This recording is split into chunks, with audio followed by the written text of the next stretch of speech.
Okay. Hey, Eric, how you doing? Great, Bob. How are you? I'm good. Hey, wanted to ask you about some injury updates here. So I'm just going to do one by one if that's okay. So I don't get confused. But I guess it's been 17 days since Justin had his surgery. So it's getting close to 3 weeks. What's he able to do, if anything, in practice? And do you have a timetable for his possible ability to play in a game? I mean, every time I do medical reports, I'm always wrong. Um, so he has not done anything with our team as of today at all. We're going to go practice today. Whether he tries to jump or shoot jump shots, we'd like to start getting him into that fold or that mold. But as of, we didn't practice yesterday. He met with the doctors on Saturday, and, we'd like him to start to try to, come back. I think he did the underwater treadmill. So I guess it's right now as of today. I can't say anything, Bob, because he hasn't done anything with us. He hasn't skeletoned or dry run our offense or non-contact. He has not done any of that up to today.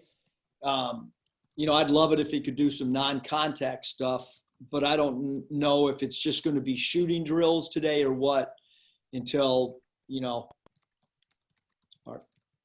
they give me the okay, I guess. Yeah. So he's still out for a while. He sounds like.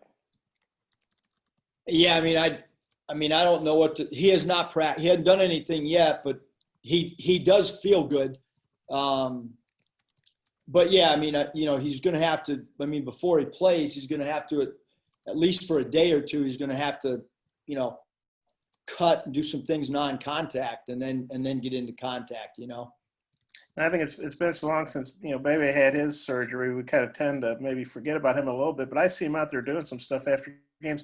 Where is he at practice-wise, and do you have a target date for his return possibly? Yep.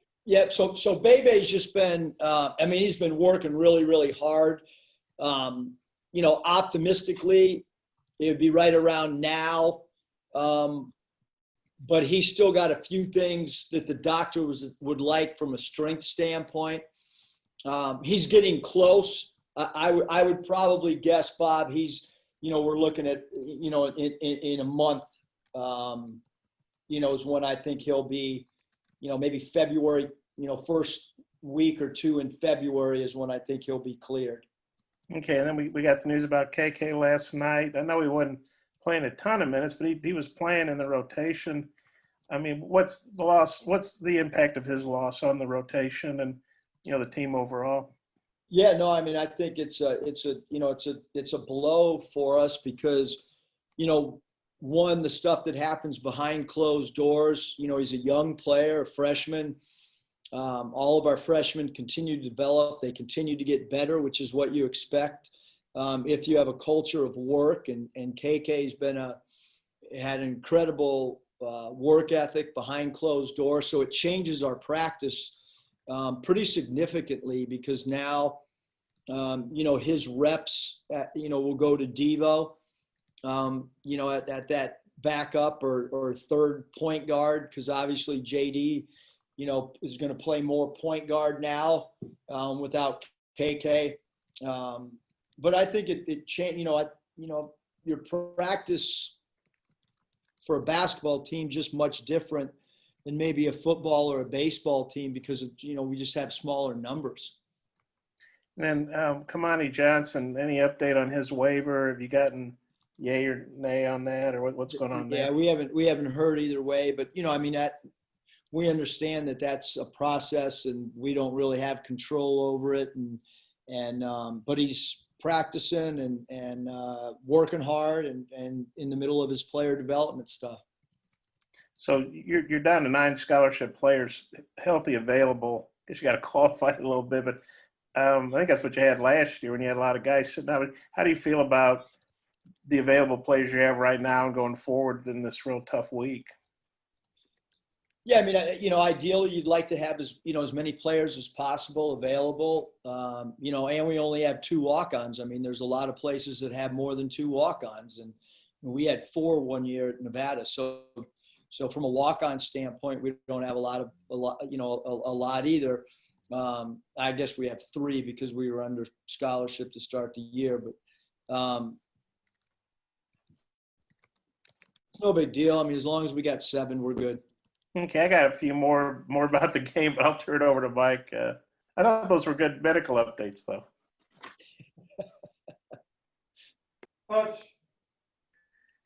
Yeah, Coach. I mean, with only 9 guys available, I mean, how important? Hold on, Hutch. Did you get Sports Writer of the Year? I did. Congratulations. Thanks, Coach. I appreciate it. But I was going to ask, with only 9 guys available healthy right now, how important has been kind of the emergence of Devo and Jaylen Williams the last few games? No, both those guys been great. Love how they've worked. I think that their progression's been really good from a confidence standpoint. It's unique because sometimes what happens with freshmen is they play a lot in non-conference, and then when you get to conference, a lot of the freshmen's minutes kind of shrink. And with this group, I mean, Moses has been very consistent with his minutes and his productivity from day one. But we have 2 freshmen right now that are playing more in conference than they were non-conference. And it's because they got to learn the system. They now know our offense. They now know what's expected of them. And they've gotten better with each day. So really proud of both those guys, Hutch, their development. And unfortunately, I think KK was on the same plane that those guys were. But hey, we got two freshmen that are getting better by the day. Doesn't mean they're going to have, great games every night out. There's always going to be peaks and valleys, and rotations change and matchups change. But both Devo and Jaylen, incredible pieces. And shoot, our last road trip, I met with them, the 3 of them, not Moses, but I met with the other 3 and had a long talk with them about the importance of those guys and their development and keeping a positive, mind, and how much we believed in them. And it wasn't always going to equate to the minutes that they might want or what they expected, but keep working, and they've done that. Curtis. Hey, Coach, I guess LSU is second right behind you guys in the SEC in scoring. What do you see that makes them go offensively, and what are some of the keys to maybe slowing them down? Really, really talented offensive team, Curtis. I mean, they just go out there and they play ball. They, not a lot of overly complicated sets, but they have a power forward who, is a natural 3-man that they play at the 4-5 in Watford, who is kind of a point forward. Javante Smart, so experienced at the point guard position, and a guy that can really, really score the ball. Obviously, Cameron Thomas is as good a scorer as we have in our league at the off guard spot. Darius Days, all you got to do is watch our game at LSU last year to know how talented he is. He can rebound. He can shoot the 3. He's an excellent, excellent offensive rebounder. And so those guys in particular, we're concerned with. Those top 4 guys can score the ball, and then Milani Wilkerson's a guy that plays really hard, number 0. He's our small forward that's a good basket cutter and an excellent offensive rebounder. Scotty. Hey, Coach, I wanted to ask you about Jaylen Williams' last 3 games. I guess just what have you seen from him from a maturity standpoint, and then his defensive impact? Yeah, I mean, first of all, he's a player that really, really likes Scotty to take charges. So he's a high charge player for us. He's got the ability to block shots as well. He's a very good help defender. And then, offensively, he made some really, really aggressive moves offensively at Tennessee. And just, he continues to get better. And it looks like he's more comfortable out there. We want to try to, get those turnovers down a little bit. We've had a few too many turnovers. It might be a moving screen or a ball handling turnover, but what people don't understand is like freshman bigs. Those are the guys that take maybe a little bit more time, and he's been phenomenal. One more. I wonder what it's like to coach Devo on a daily basis. He seems like he's a pretty fun kid to be around. Yeah, he's great because he's, the growth in his game. His growth of understanding a good shot compared to a bad shot from today, from where it was when he stepped on campus, dramatically improved. His decision-making with the ball, I thought the first month here, it was either a home run play or maybe a strikeout. And now he's starting to understand, just make the simple play. And, defensively, he's gone from being a high gamble, high take a risk defender to being a guy who's use your athleticism, use your length, but do it within the confines of what the defensive scheme is on that night. So, great progress, and he is fun to be around. I don't think he lets me get into his head if I get on him. I think he's, pretty Teflon and lets it bounce off of him and maybe takes the message and not the tone. But he's a fun guy to be around. Trey. Coach, I was wondering on the ankle surgeries, how long have players been doing that? It seems like it used to just be a recovery deal. Trey, are you like referencing Justin? Yes. Yeah. So there was, again, I'm not a medical guy. I wish I had. Something was like pulled off the bone slightly, so he did need a repair. It wasn't just an ankle sprain that they went in there and scoped or whatever. So there was some, I don't know how, whatever. But yeah, there was something that needed to happen that was much more than just an old school. When I grew up, they told you to take a couple aspirin and put your foot in a bucket and go play. He had to have the surgery. Nikki. Hey, Coach, how important is the turnover battle versus LSU, and what do you think of the size matchup with your guys? Yeah, Nikki, I think obviously, one of the strengths of LSU is their ability to get steals. They're averaging 9.5 steals a game, which is 12th in the country. So that's a really big part. Obviously we've turned some teams over. When you look at the turnovers that we caused in the Missouri game and maybe the turnovers that we caused in the Georgia game, and both teams like to score. It's interesting because they're such a great offensive rebounding team, but yet Watford's really a three-man playing the 4 or the 5 again as a point forward, and then Days is kind of a 4-man who's playing some 5. He's a really good pick and pop player. So to some degree, they're, I don't want to say undersized because they are great athletes with great length. And obviously, Trendon Waterford's like he's got incredible size at 6'9". But like we're, some of our things are like, what are our matchups going to be? Who do we start? Because of the matchup problems, because number 2, Watford can beat you off the bounce and is an elbow isolation player.